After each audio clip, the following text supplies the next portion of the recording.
So what we're going to attempt to do here is to really help you understand, define creators a bit, and also what we mean by credentials, because a lot of words are floating around in our world right now. And the more that we land things, the more that we can make business cases for things, and the more that things flow, money flows. So first I want to do just a quick speed round of introductions. So let's start with you, Dylan. Hey guys, my name is Dylan. Content creator with 6 million followers, and I run a national organization called Reach, which is in 75 universities, 2,500 influencers, 400 million followers amongst our members. So, fantastic. Hi, I'm Jared Kleinstein. I run Gondola, which is a tool for creators to build portfolios and gather analytics on their work and get credit for everything they do on social media. Hey everybody, Daniel Abbas. I'm president and founder of the Creators Guild of America. Thrilled to be here and awesome to have creators represented at NAB. And if any of you feel like spontaneously clapping, that's always nice. Thank you. Thank you, Jim. All right. And just to start off this conversation, whenever you want to hire someone or you're trying to find out, is somebody really who they say they are in this business, in the business of media and entertainment, usually there's somewhere you can go to look up how real they are. And right now, the challenge in this space with this amazing explosion in the creator economy and with the creators and influencers, which we are going to help define, there really is no way to truly understand how real someone is. You know, are they doing what they say they're going to do? And so part of our conversation is going to be that there's a business happening there. There's companies doing this and helping to land the plane. And so I want to hand the conversation over to Dylan first. But before I do that, I just wanted to bring up that in the U.S. Census right now, which actually talks about careers and business categories, there literally is no career under creator. There's not even anything under social media right now. And we were talking about numbers amongst ourselves. Now, I have a number just for the U.S. that basically says there are 27 million paid creators just in the U.S. And I know you guys have other numbers. Do you want to share? Yeah, Goldman Sachs came out estimating that the creator economy is worth roughly $500 billion by 2024. Going back to the workers' classification concern, if there's a creator that is working as a creator full time, they can't get a bank loan. They can't apply for certain credit cards because it's not a recognized classification in the labor system. These are some of the challenges. There's also some irony to that, because if you ask any of you that have kids if they want to be a doctor, a lawyer, or a YouTuber, they'll say YouTuber. So I would still like my daughter to be a doctor, but that's not going to happen. All right. Dylan, tell us about Reach. Dylan is a living and breathing Gen Z. And I love how focused he is and what he's accomplished. So talk about what you're doing. Thank you. Yeah, well, Reach for me is this national collegiate influencer organization. It's the largest non-Greek life association for college students. And we really saw the vision of social media and the landscape of social media being that there aren't that many universities that teach about influencer marketing or the creator economy. There's only about 10 to 15 universities max that teach about the creator economy. I'm a current student at the University of Southern California. And we really saw that, we wanted to build a place where creators can feel empowered to learn from each other, to grow from each other, to collaborate with each other. So we built it up, and in the last 14 months, we've expanded from one university at USC. So now we're in over 75 universities across the United States. So, like I said, we have 2,500 influencers nationwide. It's not specifically strictly for people passionate about being an influencer and a content creator, but also people interested in the back end, in influencer marketing, in entrepreneurship, in the creator economy. So, we're working with Fortune 500 brands. We are supporting our members with educational workshops. We're bringing guest speakers like Sydney Sweeney, Cameron Dallas to all these universities to come speak about the social media landscape. So really empowering those individuals who are passionate about the social media landscape. This slide, I wanted to showcase just a few of the brands that our creators are working with very actively. Companies like Netflix, companies like Amazon. We're doing an event with Amazon on Tuesday for Zendaya's new movie, where we're bringing 100 influencers to the movie premiere. So we're really merging the aspect of traditional media and this new digital media together, and really showcasing that creators are the next generation. Not even the next generation, they're current and they're now. Yeah. And Dylan, one thing I wanted to bring up too is your college programs now are actually teaching Yes. creator programs. Can you just expand on that? Because it's a real thing. Oh, 100%. And I think it's a very interesting landscape because you have those acting schools and you have those film schools, music schools as well in these universities. But, the creator economy is an actual viable business that is very lucrative for individuals. So we're seeing more and more universities, as well as Reach, really teaching about the skill sets that are necessary to be a creator full time. I think, 6 years ago, an average creator would think about dropping out of school, but now we're empowering students via education to, especially higher education, to learn about how they can be a successful content creator in the space. I love that. All right, let's jump over to Jared. And Jared through Gondola, and he's going to tell you about the birth of his company. He had the foresight to sponsor this session. And because it's so integral to this business to have credentials and to prove to people that this is real. So thank you so much, Jared, for doing that. And he's going to share with you the birth of this company, which I think is reflective of what's actually happening in the industry. They told me I'd get kicked out if I put stickers on if I wasn't a sponsor. So that just legitimized putting stickers on your chairs. So Gondola provides credits, analytics, and portfolios for the entire creative industry. Quick show of hands. How many of y'all create content? Okay. How many of you are creating for your own channels? Okay. And how many for other people, whether it's a brand or employer? Okay.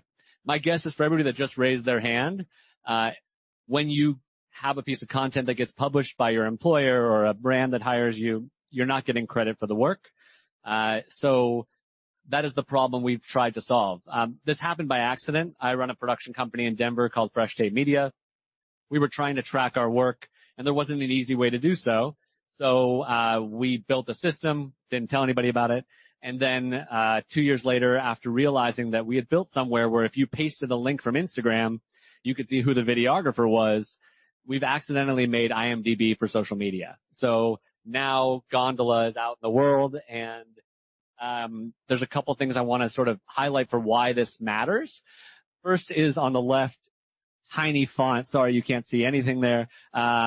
It's a pie chart, sort of what the industry looks like. A lot of people, when they think about the creator economy, they assume we're talking about influencers, right? Or they may say that we're talking about freelancers. But we think that the majority of the creator economy truly is the individual creatives that work in-house at a brand, at an agency, at a production company. It's a much bigger piece of the pie than just the influencers and freelancers. And if you go on Twitter and you see a viral post, something that people are blown away by, everybody says, who made that? And there's no easy way to find out. You can see a bunch of people say, hey, I think that was Chad, but there's no IMDb for social content. So that's what we've built. So we built somewhere that creators can take credit and get analytics for all their work on social media. So by taking credit for a piece of content that your employer or somebody made, you get to pull in the analytics for that. And whereas in the past, if you were a brand and you hired a creator, you didn't want them saying that they made something. It was like very me. Brands didn't like that. But nowadays with Gondola, an employer can see who on their team is making what, so it's actually empowering them through the data. And it just works where you take a link from social media, paste it into Gondola. You can see that content embedded, and you can add the credits straight into our platform for anybody to see. This is an example where Vanessa Carlton redid 1,000 miles last week for a Washington Capitals thing, and I was the reason that happened. So I'm sorry or thank you, depending who you are. But that's pretty much it. Let me ask Jared, so if I'm just an independent creator and I want to use your platform, am I paying a fee? Like, what's the business model? And you shared with us that both sides are using your platform, which to me speaks to a real economy if everyone in the ecosystem is finding value out of this. Yeah. So the most important thing is we do not charge to take credit for your work, and we will never charge to take credit for your work. I know that's the kind of thing that you say and you get in trouble in 10 years, but in general, if you're a broke college kid or a strong influencer with millions of followers and thousands of posts that you're creating content for, you shouldn't have to pay to get credit for that work. We have a freemium model so that people can pay for more exposure. And then we have a B2B SaaS model so that brands can pay to post jobs and get access to more creators. And do you think that, or is this already happening? Are creators using a gondola link in their bios and on their tree links and all of that? Because now it's becoming a valid way to prove who you are. Yeah, it's 100% validating that if I go to Twitter, I can see thousands of creators who have just made their link in bio their gondola. And the reason they do that is because it's something that tells what they're working on now. And if they leave that company or that job, the work will follow them. Versus like right now, if you are tracking your work with Sprout Social or one of the Sprinkler, one of the analytics tools, if you leave that company, then all the data and everything you've ever looked at's gone in the past. Gondola keeps it as you go. Okay, great. So, okay, that we're doing building blocks now. Now we're going over to Daniel, who launched the Creator Guild recently. Tell us about that, because when that news came out, at least in my LinkedIn feed in LA, I was like, oh my God, this is such a great idea, but who's going to be in it? Like, what does it mean? So share with us your history and how you came to sort of drive this. Definitely. Let's connect some dots. I think what Dylan is sharing is that academically, foundationally, universities are starting to educate people about how to become a creator, which means that it's becoming a profession. And what Dylan Jared is building is around tracking the work that people are doing. A resume lacks the granularity of how work is changing, right? So you've got LinkedIn, which is tracking, I worked for a company from A to B, but work is changing. We're all becoming more creative. And that doesn't only mean generating content and putting it on YouTube. Just in your day-to-day jobs, it's becoming more collaborative. There's more of an orchestration involved in the work that we're doing in the world that we live in today. How many of you have heard of SAG or the PGA, right? Or SAG? So there are institutions that exist that provide protections and that provide promotion and the rights and interests of professional people, but nothing exists for creators. And that was really the origin for the Creators Guild, was frustration in not having a home and not being able to go to places for answers. So we're at the beginning of our journey, and lots of exciting news to share, as you'll see momentarily. I know you want to tell us about what you're building specifically. With regards to Mosaic and all the... Oh, yeah. So just this slide real quickly. I mean,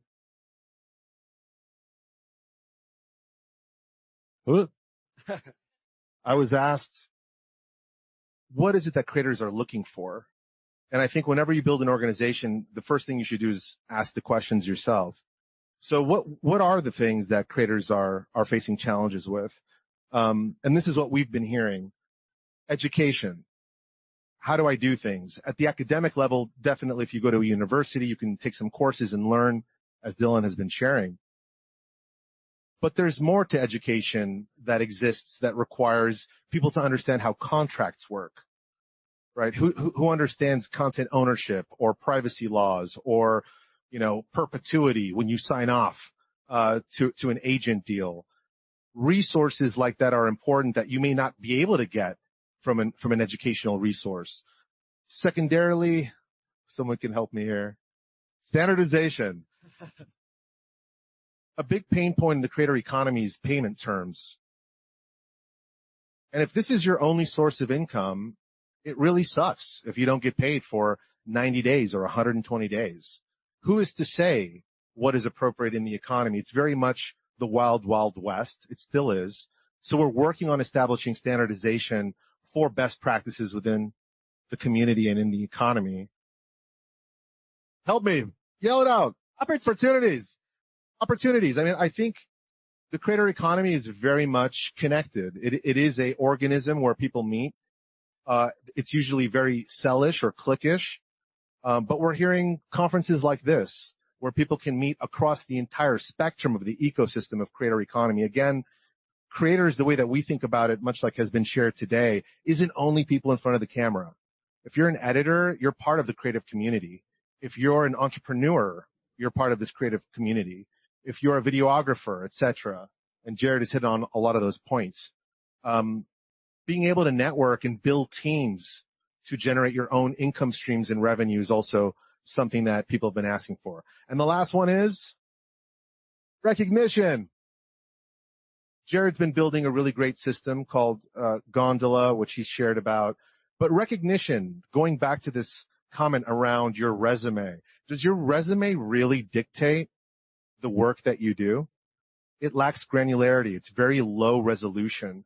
And we need a system in place to recognize creators and their independent works. And that takes us to some infrastructure that we've also built. I think Jared has done a phenomenal job making it easy for people to credit the work that they've done very much on social media. We're really excited about what he's building. We've also built two things. We've built technological infrastructure called Mosaic, which similarly allows people to say, hey, I did this. There's a verification layer as well that ensures that the brand, let's say you did a collaboration with Nike, Nike would actually have to approve that that in fact happened. So there's a layer of verification on top of that system. What we've also done at the Creators Guild, which was recently announced about 2 weeks ago in Fast Company, check it out, is something that we call the Creator Code of Credits. Let's talk about standardization again. Well, under what circumstances should you be eligible to receive a credit if you worked on something? It can't just be anybody doing anything if we are treating this as a profession. So the Creators Guild has launched Creator Code of Credits, where an editor who worked on something would receive a created by credit. And let me tell you, we're in a very diverse ecosystem that is constantly changing. To lasso such diversity of skill set under one body of rules took 6 months of working with our board, advisory council, and our chairs, which Dylan is on. Thank you, Dylan. And it's a very collaborative experience to actually build some foundational rules to recognize creators as two things: professionals and the future generation of our greatest entrepreneurs. It's right here. It's in this room. Great. And then you've also launched your platform. Yes, ma'am. Do you want to tell us about it? Mosaic, try.onmosaic.com. We're in beta, mostly accepting feedback, lots of bugs. But we see it as an enterprise layer where other institutions and organizations can recognize the work that you're doing. W-2 employment is an interesting thing for those of you who know what that is. 1099, independent contracting, is a different animal, right? It's really hard to generate multiple revenue streams and to have some recognition in the business. What Mosaic is doing and what Jared and I are doing building our companies is really about acknowledging people at a granular level for you to have small wins to add on top to get hired, and to do so in a responsible and in an accurate way. That's great. And let me just, applause is fantastic. And I think part of what we're talking about is getting applause digitally for what you're doing. But, what can you guys help us, anyone on the panel, just define the difference between credentials, credits, accreditation? There's a lot of words out there. So thoughts about that? Okay. Rock and roll. Credit. What is a credit? I was watching an amazing movie this morning called Face Off. John Travolta, Nicolas Cage. Anybody? No? Classic. And I'm watching it. And the movie's starting. It's rolling up. Produced by, directed by, starring. Credit is acknowledging the ensemble. Credit are music notes. We're moving from oral tradition storytelling to actually having music that you can pass down, that people can play. Credit is acknowledgement of what you've done. How did I do? Nailed it. Okay. Crushed it. Reasonable, everybody? Anybody want to add something to that? Robin, good?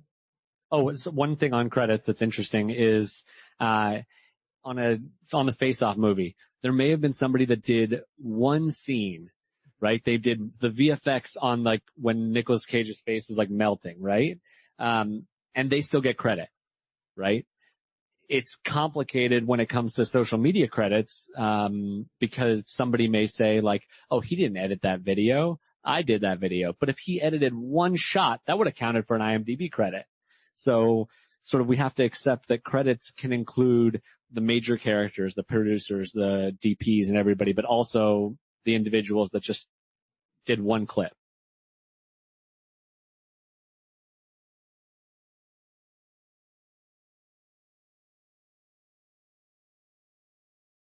Yes. Oh, yeah.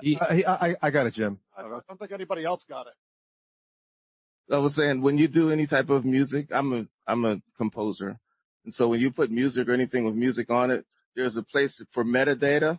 And when you fill in the metadata, that way, ASCAP, if somebody plays your song, your video on television or on any platform, then ASCAP collects the money and then they'll send it to you. But you have to do the metadata all the time. Yep. There's nothing for social media in that capacity right now. And I think that that's exactly what these two companies are building. You know, right now, if you're a music artist, you submit it upon releasing a song. You announce who the songwriters are. It's on Spotify. It's dictated out who the songwriters are, who the producers are. For social media, I mean, I have 6 million followers on socials. Wow. Thanks. I don't credit my editor because the caption doesn't fit that, right? I can't post every single person who's making my video, who's editing the video. Similar for a company, they're not going to announce who their social media assistant is who edited that video. So a platform like Gondola and Mosaic solve that problem in showcasing who those creators and creatives who made that piece are. Yeah, the metadata side is fascinating because for like just photography, let's just say we're only talking about images. There's some metadata that you can get through raw files on what kind of camera it's shot with and when it was created and where it was created. But who took the picture? That's the big thing that's missing. Yeah, I wanted to ask, I'm going to try and do questions over there. So unless it spills out, but So tempting. I know they're raising their hand. I'll come to you, but I just wanted to also ask you guys, just from a business model perspective, and I talked to you about this outside, because of what's happened with the strike and the guilds and also COVID and all of those things, we now have this decentralization of a lot of the workforce in media and entertainment. So are all those people creators too? Is everyone who is independent considered a creator? I don't think we're in a position to tell anybody what they are. But I do think digitally native people haven't had a home for a very long time. If you're building games and worlds and AR and VR, it's always had to be put in a drawer. You had to kind of find a way to exist someplace else. And the CGA's mission is to be an official and original home built for you. And I believe that, you can have Disney and National Geographic and the ESPN pass. You can belong to multiple guilds and organizations. Again, it's a very diverse world.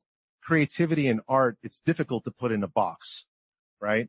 But we do have lots of people from other organizations and guilds joining the Creators Guild. We never define accreditation. I'm going to do it real fast. So credit is like a currency. It's how you acknowledge who created what, who did what. Accreditation is when there's a body of rules where a different organization has said, we will recognize that as being a professional within the rules that we've created, and that's the Creator Code of Credits that we've launched. So credits and accreditation is the almost legal knowledge of agreeing that work has in fact been done in a certain way that abides by the Creators Guild.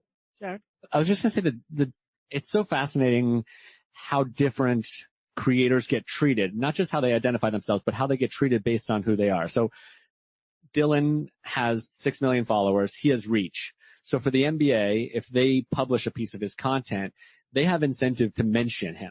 They'll say, like, in the bottom of it, either like a icon with a colon.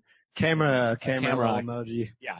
And then, they'll probably negotiate with him for usage. They may say, hey, Dylan may say, in my contract, I'm only going to give you 1 year of use for this piece of content. Meanwhile, all the work for hire people, a lot, like the majority of the people in this room and across this conference, those people are being told, oh, no, we have perpetuity for usage for your content. We're not going to mention you because we have no value of your distribution. And they're just as good of creatives as the folks with influence. It's just everybody's treated differently right now. It's not bad. It's like, cause the brand's incentives are just different. So. Dylan? I think that, I mean, when you think of what the creator economy is defined as, I think a lot of people really bucket it into just the people with followers. And I think that the whole connotation of what the creator economy is and should be is anyone who's working in this landscape. And I think we've talked about this and hit on this point, but you have the influencer marketing people, you have the videographers, the editors, you have a landscape that's much larger than those who are on the face on talent. And especially for my organization, Reach, I mean, we understand that this landscape is so much more vast. So I think, especially on our side with the college students, we have that connotation where people who aren't in college, who see Reach as an organization, they're like, oh, well, these are only people who have a following, who are full-time influencers. But no, we have those videographers, we have those back-end people, we have people who want to be in PR, talent managers, etc. And it's that entire landscape in reality. I just want to ask you a question. Do you think that in a few years, videographers, editors are going to have the leverage to ask for usage stuff in a way that influencers can now, but most work for hire people can't? If I understood the question correctly, I'm going to connect it with a different point that I wanted to make, which will get us back home on that question, if that's cool. The question about metadata.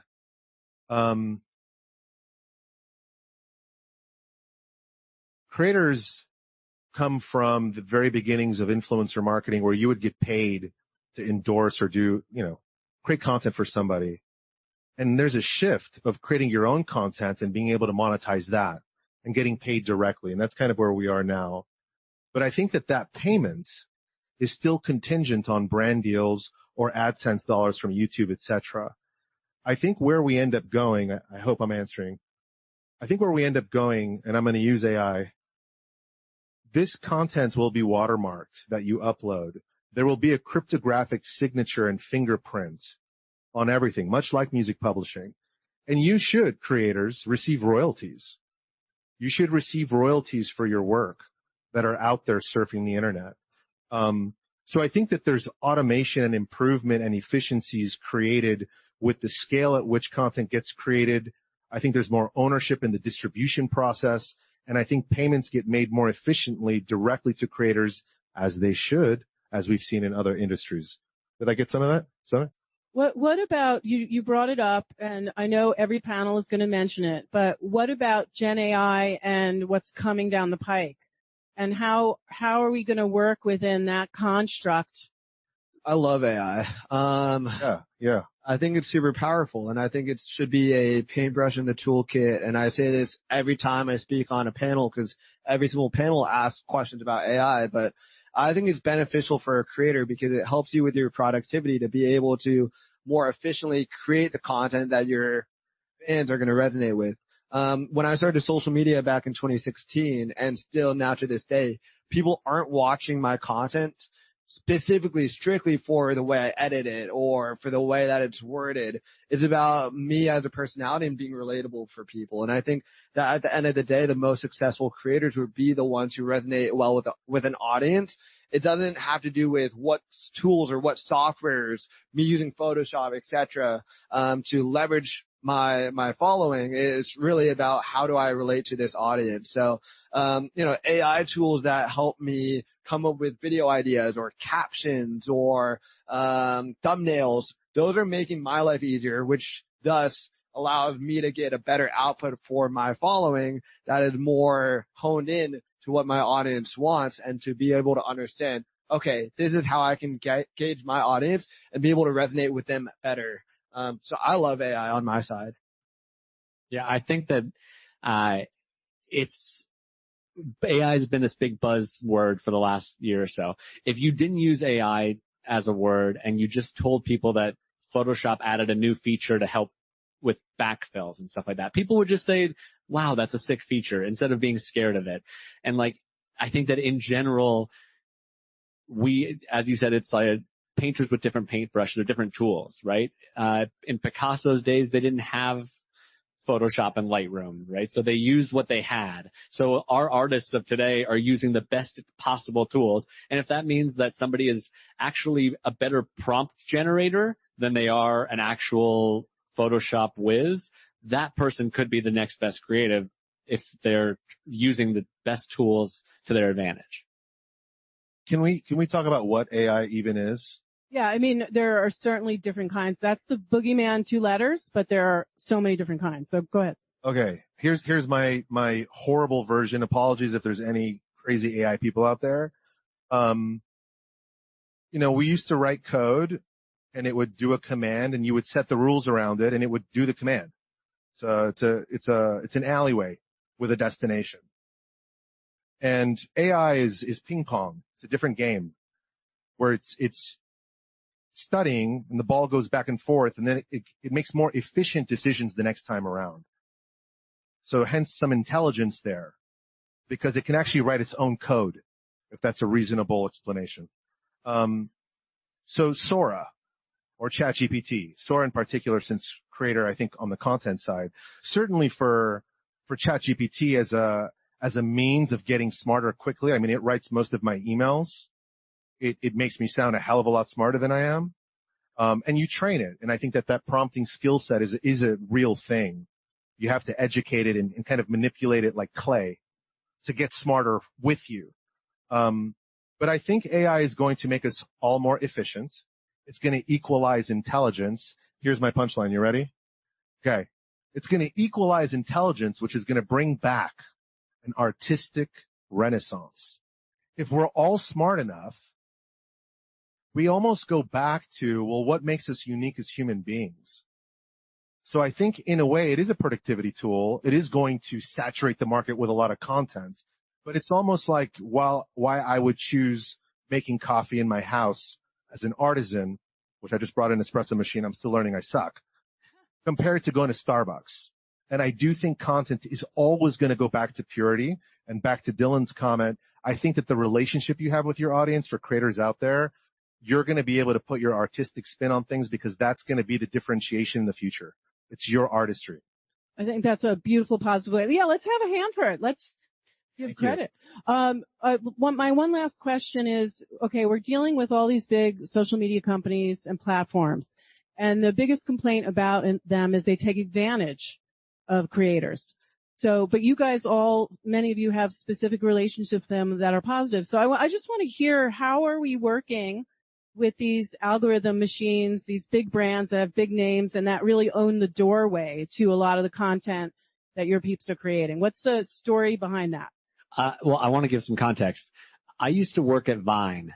So for y'all that remember Vine, I was the head of sports partnerships for Vine. I don't know why I didn't bring that up earlier. Y'all would have thought I was cooler. Or I failed. One of the two. Your sneakers are cool. Thank you. About sneakers.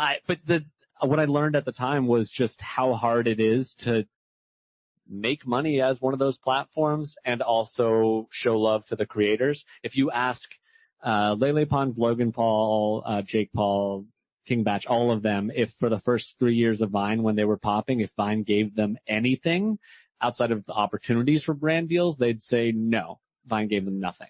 There was a lot of press about them asking for money from us and then us saying no, but it wasn't like us saying like, no, we have this money, we're not going to give it to you. It just was unfeasible at the time. So I think that I know that people don't think of Meta, TikTok, and Snap and all these companies as like struggling small businesses, but I think that it's more challenging than people give them credit to both monetize their companies and give the creators, all of them, all sizes, a fair share of the pie, and for brands to feel like they're not overspending and all that. I think it's a little more nuanced.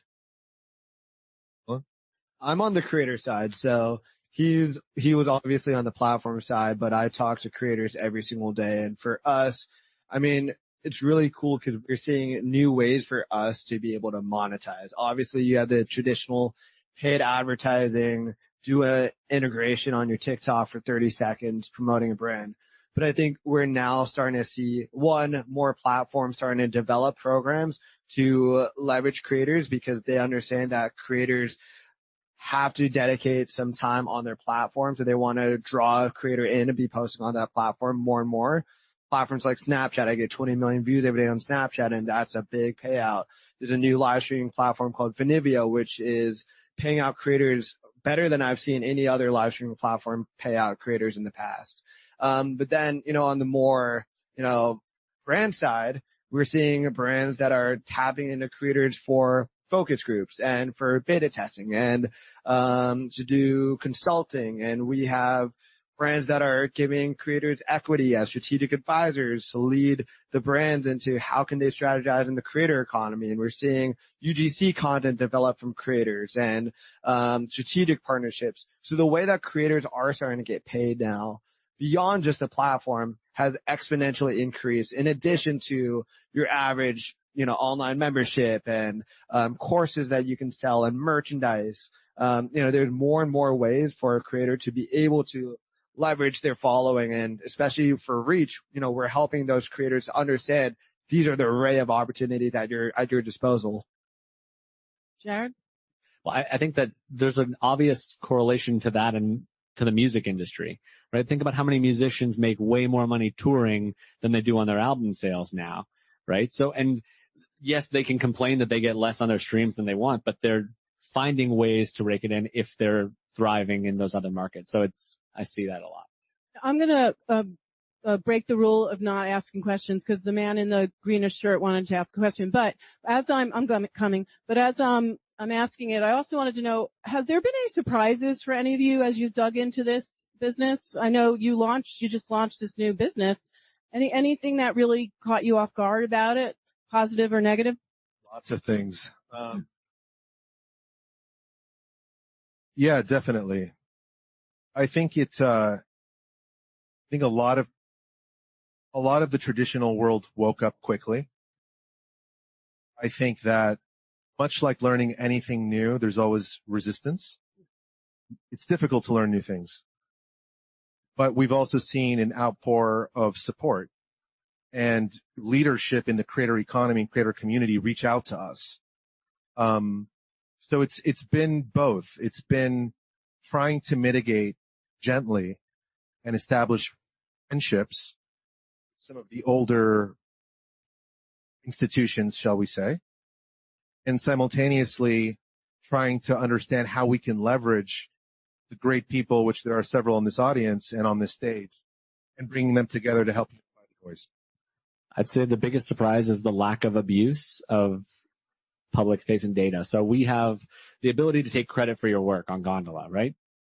We have over 1 million posts with credits on them. So we have 2.5 million or so credits, and we've had under 1,000 complaints of people abusing it or having inaccurate data reported. We have a pretty robust system to report. It's really easy to report that something is not accurate, but when people think that their full name and their accounts are associated with a public-facing data point, they are not likely to abuse it and take credit for work that's not theirs. This would be different if it was all behind a paywall, or if it was all behind some analytics tool that nobody could see. But everybody knowing that you can, if you take credit for something, everybody can see it. We've just had so little abuse. So it shows that the crowdsourced model for taking credit can really work. I think on our side for reach, we've spent zero marketing dollars expanding it from one university to 75 plus universities, and we're on track to be in 250 campuses by the end of this year. So the fact that we've spent zero marketing dollars to grow this organization has been incredible. And I think beyond that, going off of what Daniel was saying with, all these different, institutions and organizations, we're starting to see the CAAs, the WMEs, the SAG-AFTRAs starting to understand and recognize that the creator economy is very vast, and how can they leverage the creator network? I know during the strike, we were told as creators to not promote any film, and we would be banned from SAG-AFTRA if we did, and that scared almost every single influencer. So the fact that, these old institutions recognize the power of creators has been super, super incredible to see the growth. Let's ask the man in the green shirt. And you look good in that color, by the way. That's brave. Okay. So, I do come from the traditional background. I know PGA SAG. My first class I ever taught was in film editing class. So this is on the credits and the credentials. You both mentioned about the idea, and you mentioned about institutions, universities, who they're teaching. Do you see the idea that we would start teaching the idea of the hierarchy of credits? Like you mentioned the guy who did the one shot with the VFX, I forget, I'm sorry. He would be considered a rotoscope artist in his credit. The one that edited one thing would be an assistant editor versus an editor. Do you see us heading to that nomenclature? I don't know about the nomenclature, but the most exciting aspect of it is the granularity of detail that one day we can get to. So, when you're watching a show on Amazon Prime, and you pause and it tells you what actors are on there, we are living in a world where there is a future where somebody who is the rotoscope artist on that one shot, you could be able to click and see the shot that they actually edited. So I'm not 100% sure about the nomenclature in general, but I do know that we'll be able to source to a much more granular level what people worked on than ever before. I would also agree and say yes. And instead of going up and down, I want you to think sideways. So we've introduced created by credit, but you can select up to 3 roles in that credit, because you may be an influencer in that post, but you're also an editor and you're also a producer. Or you may have been a writer and you're also a developer and simultaneously a producer or a writer. So we are actually stacking credits sideways. Regardless, yes, there is a infrastructure and system that will continuously evolve. We call our creator code of credits at the Creators Guild our 1.0, because it's going to change, because the industry that we're in, the technology, the gadgetry, the rules are always evolving. And I think that that's what makes this challenging, but it also makes it dynamic, and it also makes it wonderful. I think what's interesting is that when you think of the traditional film and TV, the content's made to make money and to make a profit, right? You have a film that is launched in a theater and you have it distributed to all the streaming services like Netflix. It's really hard to go to a movie theater and pause it and see who was in each scene and who edited a scene. You can't do that, right? But as a content creator, your content for the average creator is made for public distribution for free. So in the line of, is there a potential to in the future go scene by scene and be like, these are the people who helped make it? Well, that's going to be so democratized in the aspect that anyone in the future could potentially be able to see that without having to pay money for an HBO Max or for a Netflix subscription just to see who made a specific scene. So I think, in the future, that is something that is, technologically possible. That's great. We actually have to wrap, but I wanted to say that hang out. We have a networking area here. All these guys are going to be around so you can learn more about what they're all doing. Fantastic folks to talk to who have lots of insights as all of you are building your careers. So let's have a big hand for our great session here. And stick around. There's more great sessions in the Creator Lab. Thanks for taking the time to hear what we wanted to share. Thank you, guys.